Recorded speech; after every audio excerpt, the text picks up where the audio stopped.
gas station a couple months ago. Car pulls up, 1968 maroon color Dodge Polara. Two guys get out, father and son. Both have kind of pasty, white skin, tattoos. Maybe they've got about 3 or 4 teeth together. I'm not trying to be demeaning, I'm just describing who they were. They get $5 of regular, and they drive off, and I'm standing there. I had on a nice suit, nice car, pulled out my credit card with its substantial credit limit, got some premium gas, and as I'm watching these guys rumble off, I say to myself, and just think, those dudes owe me reparations. Is this a great country or what?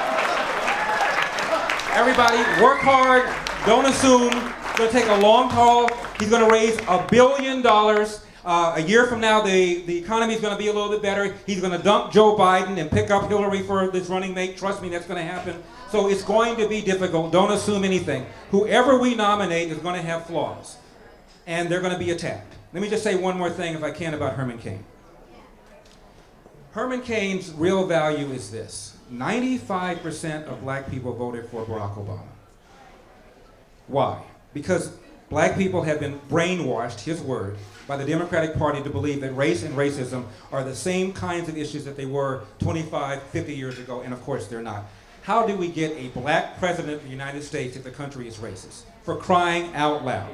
His real value is to tell black people, divorce yourself from the Democratic Party. When you look at issues, abortion, however you feel about the issue of abortion, blacks are more pro-life than whites are.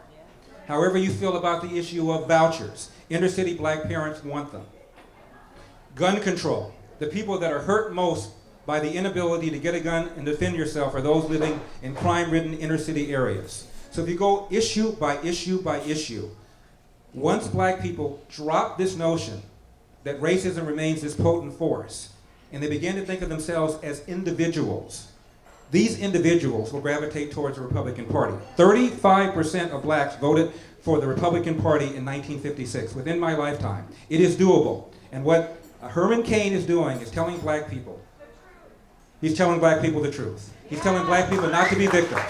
This is a different country from the one 50 years ago. This is not your grandfather's racist country that it was 50, 75 years ago. And Herman Cain is asking people to rethink their assumptions. That's the real scary thing for the Democrats.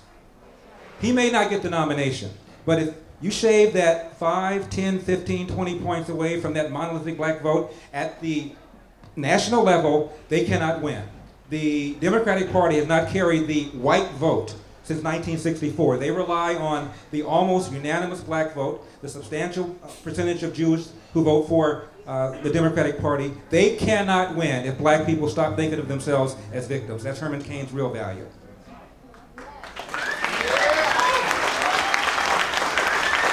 So everybody have a great time. Congressman, thank you for coming out.